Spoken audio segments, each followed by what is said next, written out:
Hey, what's up, everybody? It's Rob Gill here at the hallowed halls of Epic. And it's an exciting day today because we get to have a nice conversation with the Renaissance man himself, a.k.a. Dan Geltrude, a.k.a. America's Accountant. And a question that I get asked all the time is a cash balance plan the same thing as a defined benefit plan?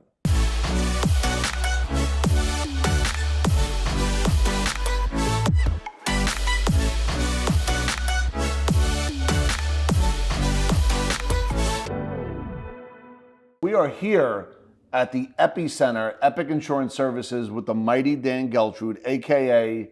the Renaissance Man. I can't wait to hear where that came from, a.k.a. America's Accountant, where you could see him not only on Fox News a couple of days a week, but there's other outlets where his message of how to maximize money at the same time do proper planning strategies and also gives you political updates as well as economic updates. So he's here, he's with us right now. So Dan, thank you so much. Thanks for having me, Rob. I appreciate you being here. First question, where did Renaissance Man come from? I'd love to know that. I think that happens somewhat by accident from the standpoint, it seems like I'm always doing something different.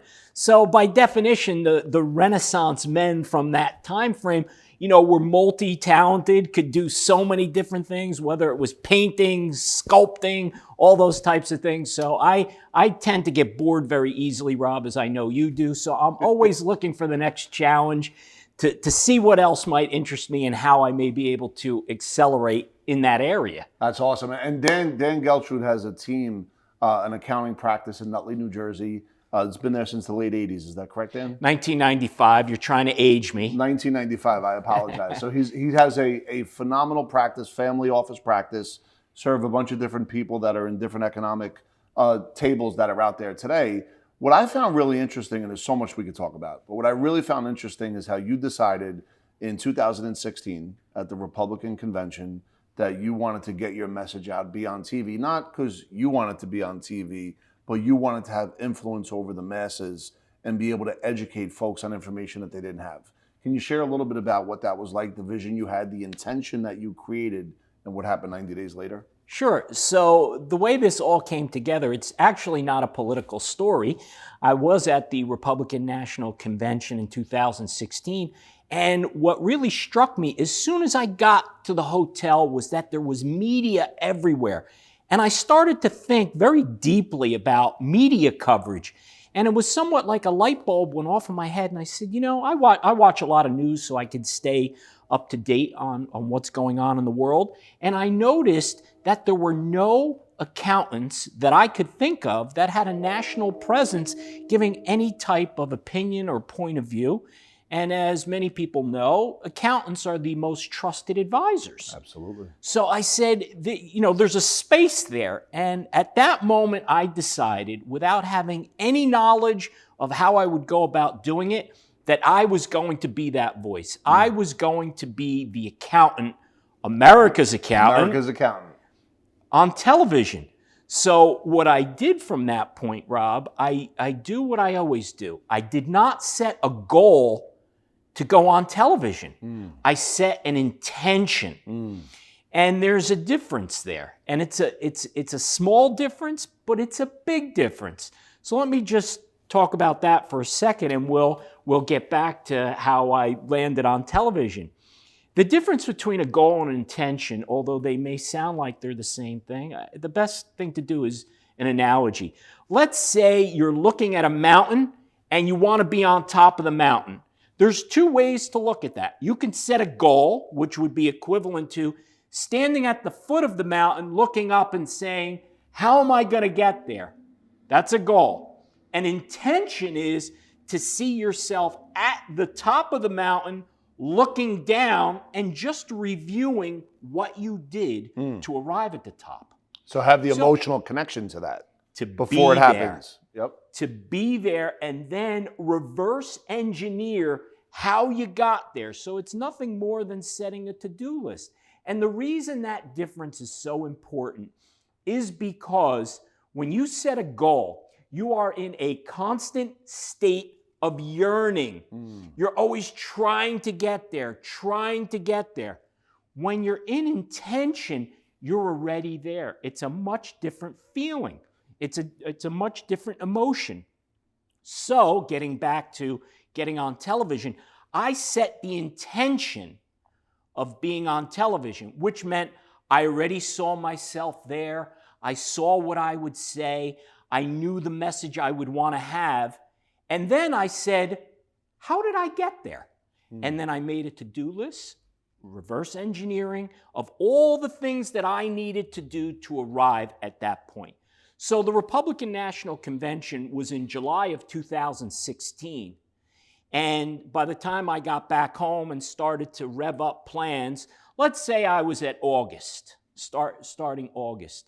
October 3rd, I was on Fox News. Wow, that's incredible. And what I'm hearing you tell me right now, if I could just condense what you said, when you have an intention and you have the emotional connection to that outcome in your brain's mind, right, where your eyes closed, it sounds more like you're in a pushing mentality going downhill instead of a pulling mentality where you're chasing, as you say, yearning something, right? That's exactly right. And I think that just landed really, thank you so much for sharing that. That's an incredible, incredible story. I love that. And when we talked about that recently, I couldn't wait to talk about it today, because I think that a lot of folks out there, because I am a guy that writes goals, that did write goals and read them every day. And there is that feeling of yearning, and then when I've had tremendous successes, it was where I was able to visualize that outcome, have the emotion tied to it, and really kind of put the feelings together that are part of that. And it comes from more of an abundance mindset, where there's choices and empowerment versus scarcity mindset,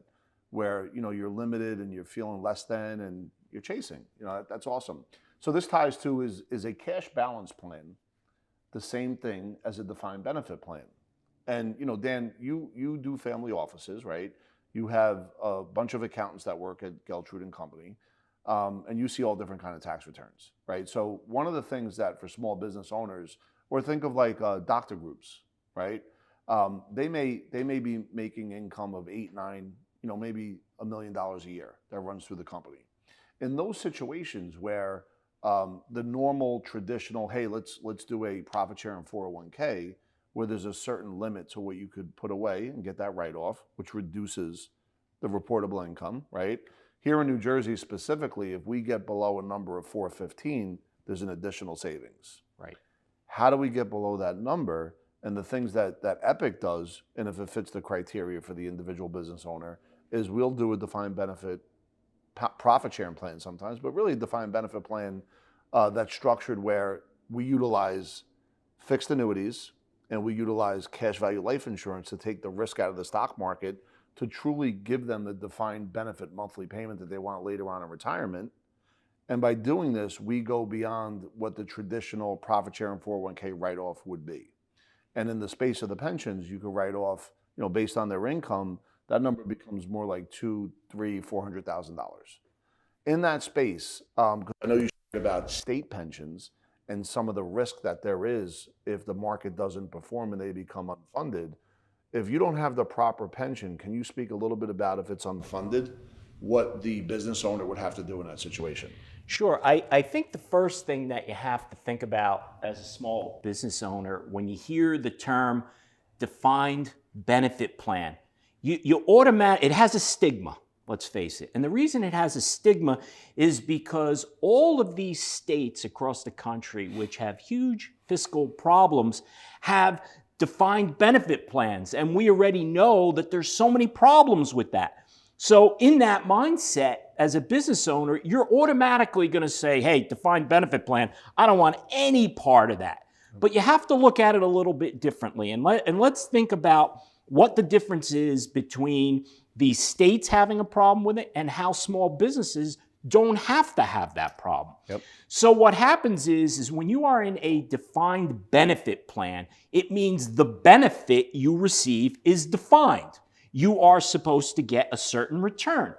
As part of that return, what's built into that is the stock market performance, for example. So in what we've just seen over the last few months, as the stock market has dropped significantly, if you're in a defined benefit plan which is not set up properly, you have lost all that value in the plan. But here's the thing. the plan itself doesn't care if you lost money there. You are still committed to paying out what you committed to paying out. And now you've lost all that money in the plan. So that's what's going on with these states. It's called an unfunded liability. What does that mean? It means there's simply not enough money in the plan to be able to pay the retirees upon their retirement. That is a formula for a lot of trouble, and hence why we have these situations. However, if you're smart in doing the planning and say, I need to be able to hedge against the potential of perhaps my business not performing the way it should, or the stock market doing what the stock market does, which it's going to go down at points in time. And when it does, you have to make up that difference for the benefit of the retirees. That is not a place where you want to be. So being able to put vehicles in place to be able to make sure when these events happen, and they're going to happen, that you have covered that gap, that unfunded liability, so you don't have to come out of pocket to be able to make up that difference. And you're required by law to make up that difference. That's not one of those things to say, well, I'll deal with it later. You got to deal with that now when you're a small business owner. And that's the thing where planning comes into place. You have to put that up front. What is going to happen in the future? Yep. That's it. Thank you for sharing that. And that just brought me to a thought where I think of police, just here in New Jersey, policemen, firemen, school teachers, right? And New Jersey having the challenges that it has right now, and I'm sure there's other states out there that are like this, they can at some point get a knock on the door, and it's going to say, hey, we know that we promised you X amount, but because of A, B, and C, that amount that we promised you, we still can't do anymore.